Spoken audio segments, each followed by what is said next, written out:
Hello बच्चों, चलिए प्रश्न को पढ़ते हैं। अभिकथन असर्सन ए NaCl विलयन का विद्युत अपघटन O2 के बजाय एनोड पर क्लोरीन देता है। कारण रीजन एनोड पर ऑक्सीजन बनने के लिए अधिक वोल्टता चाहिए। एबेसेद ई 5 विकल्प है, सही विकल्प का चयन करना है। मुख्य अवधारणा देखिए NaCl के विद्युत अपघटन में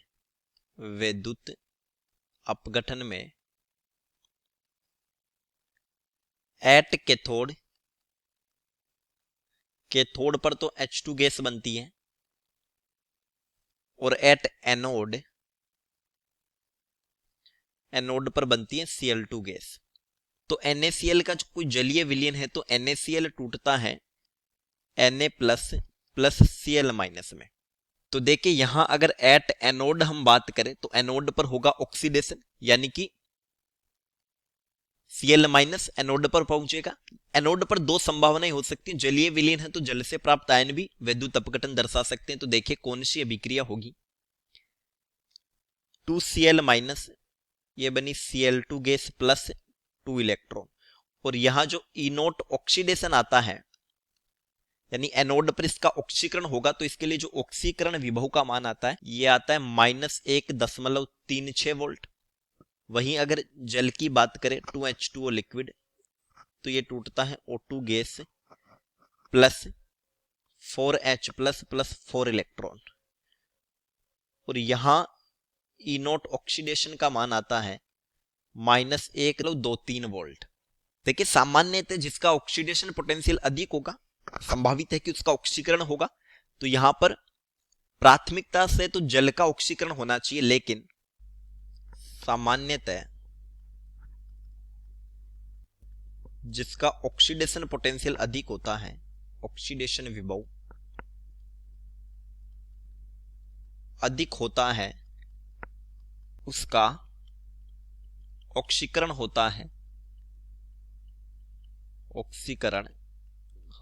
है, लेकिन Cl माइनस आयन की सांद्रता बढ़ने के साथ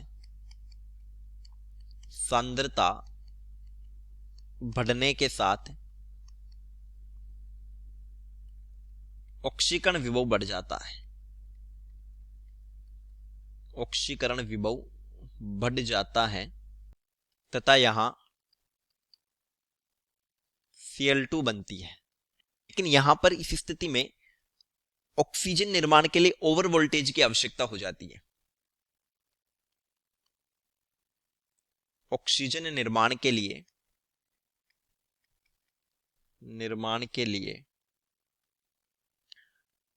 एनोड हेतु ओवर वोल्टेज की आवश्यकता हो जाती है।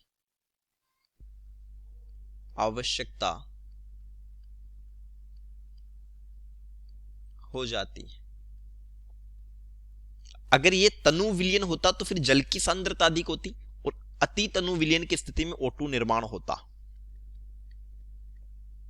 अति तनु विलयन की स्थिति में